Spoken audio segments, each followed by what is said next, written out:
बहुत लोगों का कंफ्यूजन है कि हमारे को अगर इंग्लिश नहीं आती तो हम क्या बाहर जा सकते हैं, हम अनपढ़ है तो हम बाहर जा सकते हैं। देखिए, आपकी इंग्लिश, आपकी टेक्निकल स्किल्स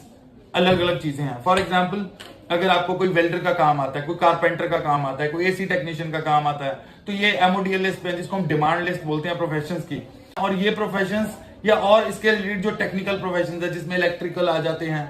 और जो भी जिसमें कोई स्किल चाहिए, तो इन प्रोफेशंस का बहुत ही डिमांड होता है बाहरले कंट्रीज में। तो मैं कहूंगा आपको उसके लिए कोई इंग्लिश की जरूरत नहीं है, सिर्फ आपको स्किल आना चाहिए। और अगर आप मुझे या कोई भी कंपनीज को अपना कोई एक्सपीरियंस लेटर या जॉब का लेटर आप डुप्लीकेट लेके एंड अपना काम कर रहे हैं, तो आई वुड से कि आपको वहां जाके जब उस फील्ड में जॉब करेंगे,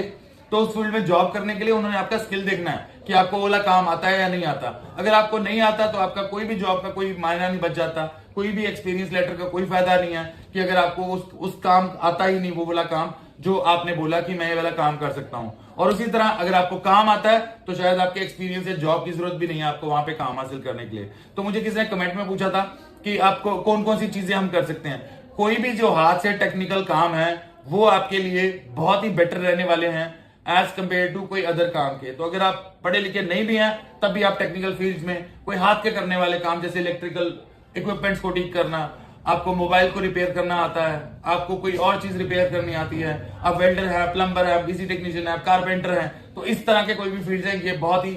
डिमांड में है। अगर हम अच्छी कंट्रीज की बात करें, चाहे वो कनाडा हो, चाहे ऑस्ट्रेलिया हो, चाहे यूके हो, चाहे अमेरिका हो, तो ये प्रोफेशन आपको काम करेंगे।